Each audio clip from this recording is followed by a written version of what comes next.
জুলাই 2026 একটা নিউজ আপনারা দেখুন, যে নিউজটা টাইমস অফ ইন্ডিয়াতে দেখা যাচ্ছে।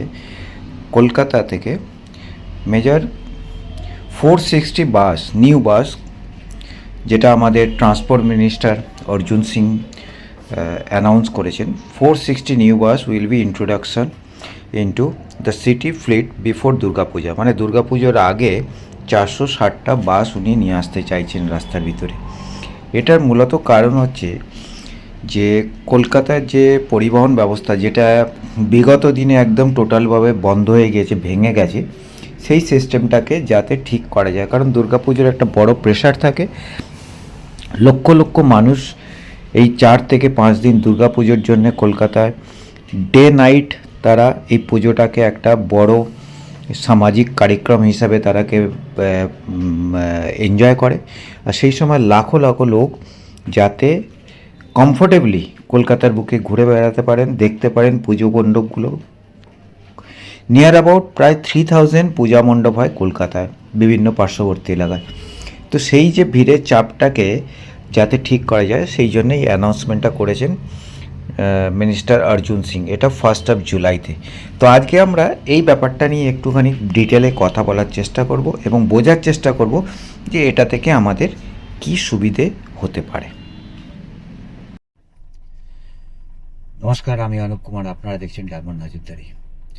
কলকাতা পুজোর আগে 470টি নতুন বাস আসবে। বদলাবে কি শহরের পরিবহনের ছবি? কলকাতা ভারতের অন্যতম ব্যস্ত মহানগর। প্রতিদিন সকাল থেকে রাত পর্যন্ত এখানে শহর ছুটে চলে। সরকারি, বেসরকারি, কর্মচারী, ব্যবসায়ী, ছাত্রছাত্রী, চিকিৎসক, রোগী, শ্রমিক, প্রত্যেকেই কোনো না কোনোভাবে গণপরিবহনের উপরে নির্ভরশীল। কলকাতার পরিবহন ব্যবস্থাটা মূলত ভিত্তি কিসের জন্য জানেন তো? বাস, মেট্রো রেল, উপনগরী রেল, ট্যাক্সি, অটো, ফেরি এবং ঐতিহ্যবাহী ট্রাম। এর মধ্যে বাস পরিষেবাই সব থেকে বড় ইম্পর্টেন্ট। সো অফিস টাইমে বাস স্ট্যান্ডে দীর্ঘ লাইন, একটি বাসে অতিরিক্ত ভিড় এবং অনেক সময় কয়েকটি বাস ছেড়ে দেওয়ার পরে উঠতে না পারার এই একটা অভিজ্ঞতা প্রত্যেকটা মানুষের কাছে। এবং এই দৃশ্যটি আমরা মোটামুটি কলকাতাবাসীদের কাছে নতুন কিছু নয়। বিশেষ করে সন্ধ্যার সময়, অফিস ছুটির সময় বহু মানুষকে 20, 30 এবং 45 মিনিট পর্যন্ত বাসের জন্য অপেক্ষা করতে হয়।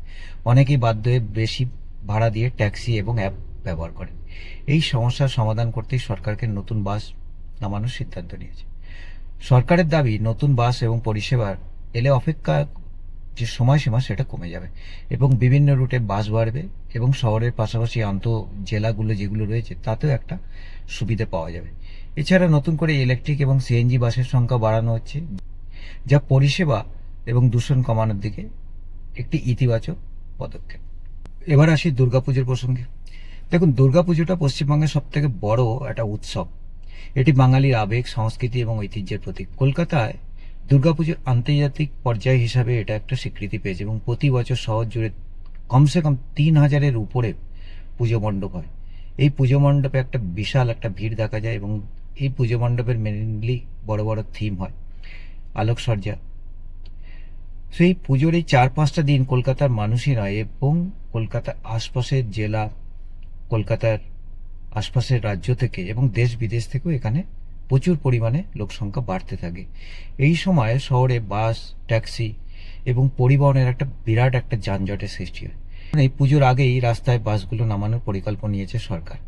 তবে শুধু নতুন বাস আনলেই কিন্তু এই সমস্যার সমাধান হবে না, এটা আমার মতামত। এখন যাত্রীদের মতে শুধু বাসের সংখ্যা বাড়ালেই কি হবে? বাসটাকে সময় মতো চালাতে হবে, রুট অনুযায়ী নিয়মিত বাস পরিবহন অনুযায়ী নিয়মিত পরিষেবা দিতে হবে, ব্যস্ত সময়ে পর্যাপ্ত সংখ্যক বাস চালাতে হবে। এদিকে পরিবহন মন্ত্রী আরও জানিয়েছেন, শুধুমাত্র নতুন বাসই চলবে না, শহরের ট্রাম পরিষেবারও আধুনিকরণ করা হবে। দীর্ঘদিন ধরে বন্ধ থাকা বেশ কিছু বাস যেগুলো রয়েছে সেগুলোকে নিয়মিত পরিষেবার ভিতরে ফিরিয়ে আনা হবে এবং ইলেকট্রিক বাসের জন্য কিছু নতুন চার্জিং সিস্টেম যেগুলো আছে কাঠামো, সেগুলো তৈরি করা। সমস্ত পরিকল্পনা বাস্তবায়িত হয় তাহলে আগামী দিনে কলকাতার পরিবহন ব্যবস্থায় একটা বড় পরিবর্তন দেখা যেতে পারে। তবে সাধারণ মানুষ এখন এই বিষয়টি নিয়ে দেখতে চান এবং এই ঘোষণাটা বাস্তব যে ফলাফল সেটার বিপরে এখনো লোকের একটা কিঞ্চিত কোশ্চেন মার্ক রয়েছে। 400 দুর্গাপুজোর সময় যাতায়াত করাটা সহজ হতে পারে নাকি শহরের পরিবহন এবং বড় সংস্কারের প্রয়োজন আছে। আপনারা কমেন্ট করুন এই ভিডিওটাতে আর জানান আপনাদের কি মতামত। যদি এই ভিডিওটা আপনার মনে হয় এটা তথ্যভিত্তিক তাহলে প্লিজ লাইক শেয়ার করুন। আপনারা দেখছেন ডায়মন্ড নজরদারি, আমি Anup Kumar. Thank you so much. জয় হিন্দ, বন্দে মাতরম।